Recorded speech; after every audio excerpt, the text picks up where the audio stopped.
Hello students, welcome to my channel Maths Easy. In the chapter Some Applications of Trigonometry of exercise number 12.1, we have solved up to 13th problem. You know that up to 13th problem we have solved, and let's see how to solve the 14th problem. Okay, the question is like this.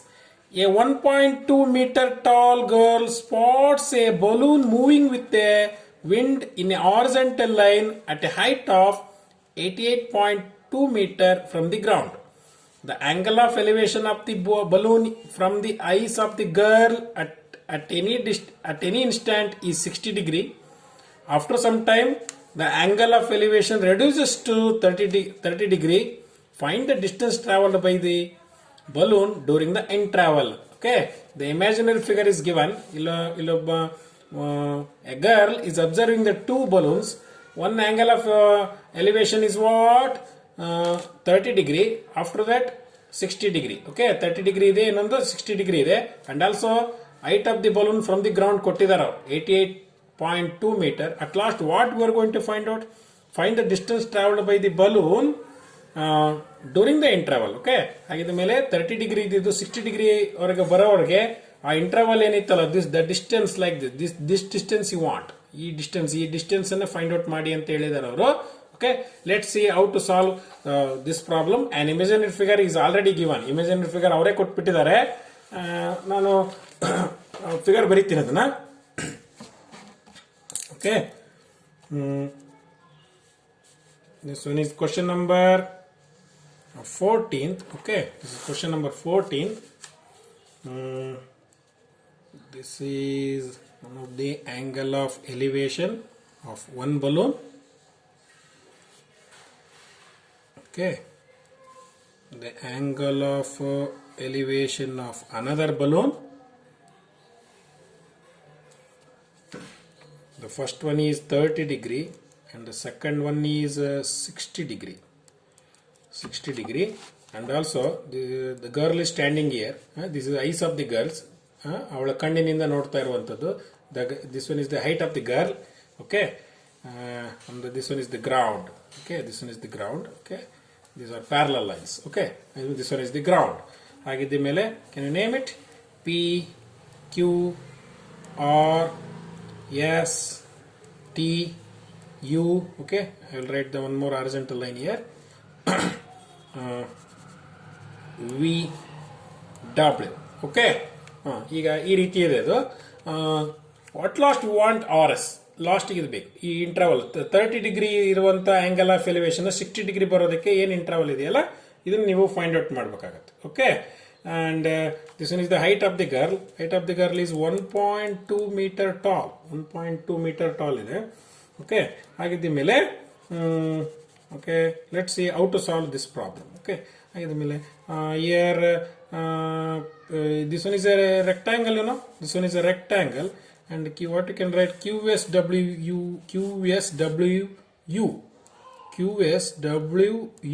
is a rectangle. Is a rectangle. SW, what you can write, SW is equal to QU. Okay, opposite sides are equal in a rectangle. That's why SW ಏನಾಗ್ಬಿಡುತ್ತೆ ಈಗ 1.2 meter ಆಯ್ತು, 1.2 meter. And what about PR? PR is equal to TS. Okay, same height ಇದೆ ಅಂತ ಹೇಳಿದಾರೆ ಅವರು. PR ಮತ್ತು TS ಒಂದೇ height ಇದೆ ಅಂತ ಅಂದಮೇಲೆ PR is equal to TS. That is TS is equal to what? TS is equal to TW divided by TS. ಗೊತ್ತಾನೆ? TS is equal to TW divided by TS ಅಂತ ಅನ್ಬೋದಲ್ಲ. TW ನಲ್ಲಿ TS ಕಳೆದ್ರೆ what will get? TW divided by SW. Okay, TW divided by SW. Sorry, SW. Sorry. This one is TW minus SW. TW ನಲ್ಲಿ SW ಕಳೆದ್ರೆ ಏನ್ ಬರುತ್ತೆ? TS ಸಿಗುತ್ತೆ. We want TS. Okay, ಆಗಿದ್ದ ಮೇಲೆ TW is what? This one is 88.2. They have given. ಗೊತ್ತಾನೆ, ಇದನ್ನ height ಕೊಟ್ಟಿದ್ದಾರೆ from the ground. 88.2 metre ನಲ್ಲಿ ಬಲೂನು ಹಾರಾಡ್ತಿದೆ. ಆಗಿದ್ದ ಮೇಲೆ 88.2 minus SW, the height of the girl, just we have calculated 1.2. Okay, you have to minus it. This one is 87 meter. 87 meter. That is PR is equal to TS is equal to PR is equal to TS. PR is equal to TS. ಹೌದಾನೆ? Okay. Now, ಇಲ್ಲಿ ಇದರಲ್ಲಿ ಎರಡು part ಬರುತ್ತೆ. The first part is in triangle PRQ. In triangle PRQ. Okay. PRQ. This one is 90 degree, and this one is 30 degree. In triangle PRQ. Okay. PRQ ನಲ್ಲಿ angle 60 degree ಇದೆ ಅಲ್ವಾ? PRQ, this angle is, the R angle is 90 degree and the Q angle is 60 degree. Okay. Angle R is equal to 90 degree and angle Q is equal to 60 degree. Okay. ಹಾಗೆ ಮೇಲೆ again tan theta, tan 60 is equal to perpendicular divided by PR by QR. Perpendicular divided by base and PR by QR. And tan 60 is what? Root 3. And then PR is what? PR is what is the just we have calculated 87. And and QR that we have to calculate QR. ಹೌದಾ? ಹಾಗಿದ್ದ ಮೇಲೆ QR, therefore QR is equal to what? 87 divided by root 3. 87 by root 3.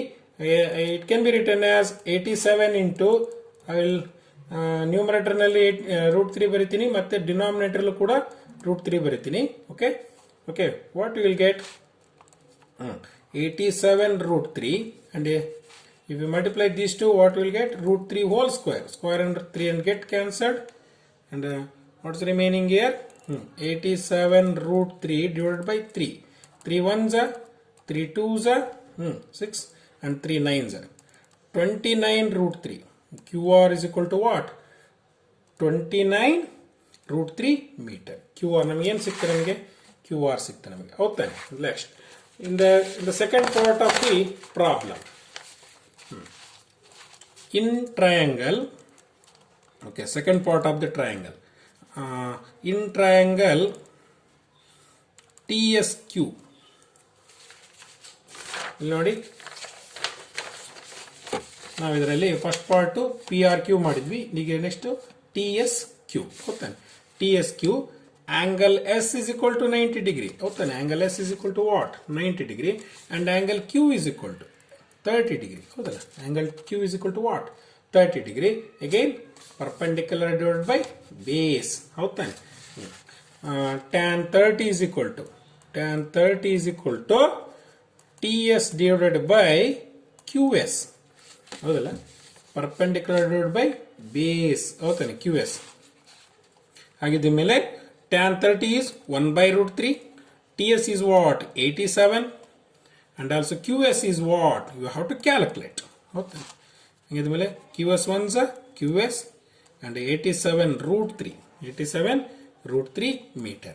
What we have calculated? You have calculated QS. At last what we want? This RS we want. ಹೌದಾನೆ? ಈ balloon 30 degree ಇದ್ದಿದ್ದು 60 degree ವರೆಗೂ ಬರೋವರೆಗೂ ಏನು distance ಕೇಳಿದ್ರಲ್ಲ ಅದನ್ನು ಕೇಳಿದಾರೆ ಅವರು. ಹೌದಾನೆ? Find the distance travelled by the balloon during the interval ಅಂತ ಹೇಳ್ತಾರೆ. Find the distance travelled by the balloons. The same balloon 30 degree elevation ಇದ್ದಿದ್ದು 60 ಡಿಗ್ರಿ ಒಳಗೆ ಬರೋದಕ್ಕೆ ಅದೇನು ಡಿಸ್ಟೆನ್ಸ್ ಇತ್ತಲ್ಲ ಅದನ್ನು ಫೈಂಡ್ ಔಟ್ ಮಾಡಕ್ಕೆ ಹೇಳಿದರೆ we have calculated QR. We have calculated QS. Okay, what we want? RS ಬೇಕು ಅಂದಾಗ ವಾಟ್ ಯು ಕ್ಯಾನ್ ರೈಟ್ ನಾವು RS is equal to QS minus QR. QS minus QR. RS ಅಂದ್ರೆ ಏನು ಹೇಳು? QS ನಲ್ಲಿ QR minus ಮಾಡಿದ್ರೆ ಏನು ಬಂತು? RS ಸಿಗುತ್ತೆ. QS ನಲ್ಲಿ QR ಅನ್ನ ಮೈನಸ್ ಮಾಡಿದ್ರೆ RS ಸಿಗುತ್ತೆ. ಹಾಗಾಗಿ QS is what? Just we calculated. Okay, QR is what? Previously calculated. ಇದನ್ನು QR ಕ್ಯಾಲ್ಕುಲೇಟ್ ಮಾಡಿದ್ವಿ. 29 root 3 and this one is and root 3 is common. 87 minus 29. Okay, and root 3 is 87 ನಲ್ಲಿ 29 ಹೋದ್ರೆ, and this one is 17 ನಲ್ಲಿ 9 is 8 and this one is 5. Okay, 58. ಹೌದಾನೆ? ಹಾಗಿದ್ದ ಮೇಲೆ 58 root 3 meter. Okay, 58 root 3 meter. This is RS. At last what you can write? The distance traveled by the balloon is 58 meter, 58 root 3 meter. Okay students, I think you have understood this problem and the figure is very important. In the figure ಬರ್ಕೊಂಡ್ರೆ ಮಾತ್ರ ಲೆಕ್ಕಗಳು ಬರೋದಕ್ಕೆ ಸಾಧ್ಯ. Okay, in the next problem, the 15th problem is like this. Okay, what's the question is, a straight highway leads to the foot of the tower. A man standing at the top of the tower observes a car at an angle of depression of 30 degree, which approaching the foot of the tower with uniform speed. 6 seconds later, the angle of depression of car is found to be 60 degree. Find the time taken by the car to reach the foot of the tower from this point ಅಂತ ಕೇಳಿದರು. Okay, ಇಲ್ಲಿ ಏನು ಕೊಟ್ಟಿದ್ದಾರೆ ಈ question ಅಲ್ಲಿ ನೀವು mark ಮಾಡ್ಕೊಳ್ಬೇಕು ಏನಂದ್ರೆ, ಒಬ್ಬ ವ್ಯಕ್ತಿ ಎಲ್ಲಿದ್ದಾನೆ, ಅವನು ಟಾಪ್ ಆಫ್ ದಿ ಟವರ್ ನಲ್ಲಿ ಇದ್ದಾನೆ. ಯಾವ್ಯಾವು ಆಂಗಲ್ ಆಫ್ ಡಿಪ್ರೆಷನ್ ಹತ್ರ, ದಟ್ ಇಸ್ ವೆರಿ ಇಂಪಾರ್ಟೆಂಟ್. ಅಂದ್ರೆ ಮೇಲಿರುವಂತ ವ್ಯಕ್ತಿ ಕೆಳಗಡೆ ಇರುವಂತಹ ವಸ್ತುಗಳನ್ನ ನೋಡೋದು. Angle of depression is 30 degree. Again this one is also angle of depression. ಅದೇನು ಕಾರ್ ನೋಡ್ತಿದ್ದಾನೆ ಅವನು, ಇದರ ಮೇಲೆ ಎಲ್ಲಿಂದ ಟವರ್ ಇಂದ ಕಾರ್ ನೋಡ್ತಿದ್ದಾನೆ. ಅದು 6 ಸೆಕೆಂಡ್ ಆದ ತಕ್ಷಣ ಮತ್ತೆ ಆಂಗಲ್ ಆಫ್ ಡಿಪ್ರೆಷನ್ ಏನಾಗಿದೆ, 60 ಡಿಗ್ರಿ ಆಗಿದೆ. ಹೌದಾನೆ, 460 ಡಿಗ್ರಿ. 60 ಡಿಗ್ರಿ ಆಗಿ ಮೇಲೆ find the time taken by the car to reach the foot of the tower from this point. ಅಂದ್ರೆ ಈ ಪಾಯಿಂಟ್ ಇಂದ 60 ಡಿಗ್ರಿಯಿಂದ ಎಷ್ಟು ಟೈಮ್ ನಲ್ಲಿ ಆ ಒಂದು ಟವರ್ ಅನ್ನ ಮುಟ್ಟುತ್ತೆ ಅಂತಂದು ಕ್ಯಾಲ್ಕುಲೇಷನ್ ಮಾಡಿ ಅಂತ ಕೇಳಿದ್ದಾರೆ. ಓಕೆ, ಫಿಗರ್ ಬರ್ಕೊಳ್ಳೋಣ first. Okay,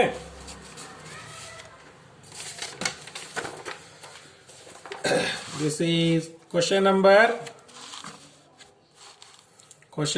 15. Okay, and I will write the figure now. This one is the tower, height of the tower, and the man is standing here. A man is standing here. ಇಲ್ಲಿಂದ ಅವನು ಏನ್ ಮಾಡ್ತಿದ್ದಾನೆ, is observing a car from this point. ಈ point ಅಲ್ಲಿ ಒಂದು car observe ಮಾಡ್ತಿದ್ದಾನೆ. This one is not out. This one is the angle of depression. Angle of depression. And is ಅವನ ಕಣ್ಣಿನಿಂದ ಒಂದು ಹಾರಿಜಾಂಟಲ್ ಲೈನ್ ಬರೀಬೇಕಾಗುತ್ತೆ. ಒಂದು this one is the horizontal line. This one is the horizontal line. You can write like this also. Horizontal line ಇದು. This one is the angle of depression. The angle of depression is what, 30 degree. ಹೌದಾನೆ, no doubt. And this one is the ground level. Ground level ಬರೀಲೇಬೇಕು. And also ಈ car ಎಲ್ಲಿದೆ ಈಗ, ಈ car ಎಲ್ಲಿದ್ದು after 6 seconds ಇಂದ ಎಲ್ಲಿ ಬರುತ್ತದೋ ಇನ್ನೊಂದು angle of depression, that is what 60 degree. This one is the angle of depression ಇಲ್ಲಿ ಬರುತ್ತೆ. This one is 60 degree.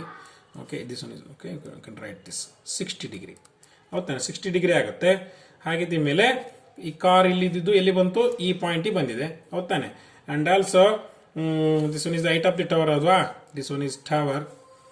This one is tower. And also angle of depression is given. This first car, the same car is coming. ಒಂದೇ car ಇದೆ ಇಲ್ಲಿ. ಈ car ಇಲ್ಲಿದ್ದು ಇಲ್ಲಿ ಬಂದಿದೆ. ಈಗ find out ಮಾಡಬೇಕಾಗಿರೋದು ಏನಪ್ಪಾ ಅಂತಂದ್ರೆ, ಈ ಕಾರು ಈ ಟವರ್ ಅನ್ನ ಎಷ್ಟು ಸಮಯದಲ್ಲಿ ರೀಚ್ ಆಗುತ್ತೆ ಅಂತಂದೇಳಿ ಇಲ್ಲಿರುವಂತ ಕಾರು. ಹೌದಾನೆ, ಹಂಗಿದ್ದ ಮೇಲೆ ಇದಕ್ಕೆ ನೇಮ್ ಕೊಟ್ಕೊಂಡ್ರೆ ಕರೆಕ್ಟ್ ಆಗುತ್ತೆ. PQRS ಟಿ ಅನ್ಕೋಣ. ಇದನ್ನ ಟಿ ಅನ್ಕೋಣ. ಹಂಗಿದ್ದ ಮೇಲೆ ಇಲ್ಲಿ ನೋಡಿ, ಇಲ್ಲಿ ಆಂಗಲ್ಸ್ ಬಿಟ್ಟು ಬೇರೆ ಯಾವ ವ್ಯಾಲ್ಯೂಸ್ ಕೊಟ್ಟಿಲ್ಲ. ಹೈಟ್ ಆಫ್ ದಿ ಟವರ್ನು ಕೊಟ್ಟಿಲ್ಲ. ಹೌದಾನೆ, ಇನ್ಯಾವ ಡಿಸ್ಟೆನ್ಸ್ ಇಂದ ಹೈಟ್ ಕೊಟ್ಟಿಲ್ಲ ನಮಗೆ. ಓನ್ಲಿ ಆಂಗಲ್ಸ್ ಕೊಟ್ಟಿದ್ದಾರೆ. ಇವೆರಡು ಆಂಗಲ್ಸ್ ಬಿಟ್ಟು ಬೇರೆ ಏನು ಕೊಟ್ಟಿಲ್ಲ. ಈ ಒಂದು we can calculated this problem. ಈ ಪ್ರಾಬ್ಲಮ್ ಅನ್ನು ಯಾವ ರೀತಿ ಕ್ಯಾಲ್ಕುಲೇಷನ್ ಮಾಡೋದು ಅನ್ನೋದನ್ನ ನಾವು ನೋಡ್. ಓಕೆ, ಹಾಗಿದ್ದ ಮೇಲೆ you know that the concept of alternate angles. If it is 30 degree in the form of Z, you know, if it is 30 degree, the angle is also 30 degree. ಹೌದಾನೆ, if it is 30 degree, TPR, okay, Z like this, TPRQ, okay, like this. ಹಂಗಿದ್ದ ಮೇಲೆ this is also 60 degree. ಹೌದಾನೆ. Right. PQ ಏನು, height of the tower. Height of the tower. ಹೌದಾನೆ. And also S and R. S ಅಂದ್ರೆ ಏನು, S and R, this one is S is what, initial ಮೊದಲನೇ position, initial position of car. ಹೌದಾನೆ. Initial ಮೊದಲೇ position ಆ S ಅಲ್ಲಿ ಇತ್ತು, ಆಮೇಲೆ ಎಲ್ಲಿ ಬಂತು, ಆರ್ ನಲ್ಲಿ ಬಂತು. ಆರ್ ಏನು, that one is the position of car after 6 seconds. After 6 seconds. 6 second ಆದ ತಕ್ಷಣ ಆರಿಗೆ ಬಂದು ಬರುತ್ತದೆ. ಹೌದಾನೆ. ಆಗಿದ್ದ ಮೇಲೆ ಇಲ್ಲಿ ಅಲ್ಟರ್ನೇಟ್ ಆಂಗಲ್ಸ್ ಇದಾವೆ ಅಂತ ಹೇಳಿದೆ ನಾನು. ಟಿ ಪಿ ಎಸ್ ಹೌದಾನೆ, angle T P S is equal to angle P S Q is equal to what? Is equal to 30 degree. Why? Alternate angles are equal. And also one more angle, TPR. Okay, TPR is equal to PRQ is equal to 60 degree. The same reason. What's that? Alternate angles. ಎರಡು alternate angles ಇರೋದ್ರಿಂದ ಅವೆರಡು equal ಆಗ್ತವೆ. Again ಈ problem ಅಲ್ಲಿ 2 parts ಬರುತ್ತೆ. In the first part P Q R ನಲ್ಲಿ ನಾವು ಕೆಲವು ವ್ಯಾಲ್ಯೂಸ್ ಅನ್ನ ಫೈಂಡ್ ಔಟ್ ಮಾಡ್ಕೊಳ್ಳೋಣ. ಆಫ್ಟರ್ ದಟ್ ಇದರಲ್ಲಿಂತ ವ್ಯಾಲ್ಯೂನ ಪಿ ಕ್ಯೂ ಎಸ್ ನಲ್ಲಿ ಪುಟ್ ಮಾಡಿ. ಓಕೆ, ಹಾಗಿದ್ದ ಮೇಲೆ in the first part of the problem in triangle P Q R angle Q is equal to 90 degree, angle R is equal to 60 degree. ಹೌದಾನೆ, ಇಲ್ಲಿ ನೋಡಿ, angle Q is equal to what? 90 degree ಹೌದಾನೆ, and angle R is equal to 60 degree. Again tan theta. Okay, tan theta, ಇಲ್ಲಿಂದ tan theta ತಗೊಳ್ಳೋದಾದ್ರೆ perpendicular by base. ಹೌದಾನೆ, perpendicular by base ಅಂದ್ರೆ tan 60 degree is equal to perpendicular is what here? Perpendicular ಅಂದ್ರೆ ಯಾವುದು? PQ divided by QR. PQ divided by QR. And also PQ is tan 60 ಅಂದ್ರೆ ಎಷ್ಟು? √3. And PQ divided by QR. ಯಾವುದು value ಗೊತ್ತಿಲ್ಲ ನಮಗೆ. Same I am writing here.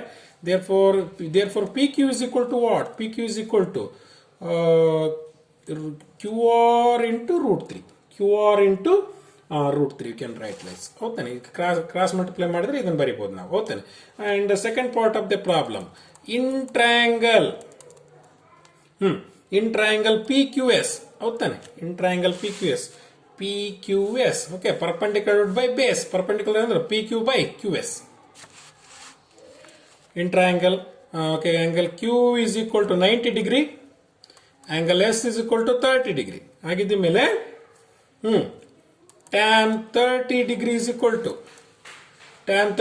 to perpendicular divided by base, PQ divided by QS. ಹೌದಲ್ವಾ? QS. Okay, what is tan 30? 1 by √3 is equal to PQ divided by QS. Okay, and then if you cross multiply this one, what you will get? QS ones are QS, √3 PQ, and you know that the value of PQ here, QR √3 ಅಂತ ಇದೆ. ಹಾಗಿದ್ದ ಮೇಲೆ what you can write, QS is equal to √3 into PQ is what here in the previously we have calculated QR √3. QR √3 ಅಂತ ಬಂತು ನಮಗೆ. and then we want QS. okay, at last QS is equal to QR √3 whole square and root get cancelled. QS is equal to what? 3QR. Okay, at last what we want? We want RQ. ನಮಗೆ RQ ಬೇಕು. ಇದರಲ್ಲಿ RS ಅನ್ನು find out ಮಾಡಬಹುದಾ ನಾವಿಲ್ಲಿ? Okay, QS is equal to okay, QS is equal to 3QR. QS is equal to ಏನಾಯ್ತು ಇಲ್ಲಿ? 3QR ಆಯ್ತು. And what about RS ಅನ್ನ ನಾವು ಯಾವ ರೀತಿ ಬರಿಬಹುದು ಇಲ್ಲಿ?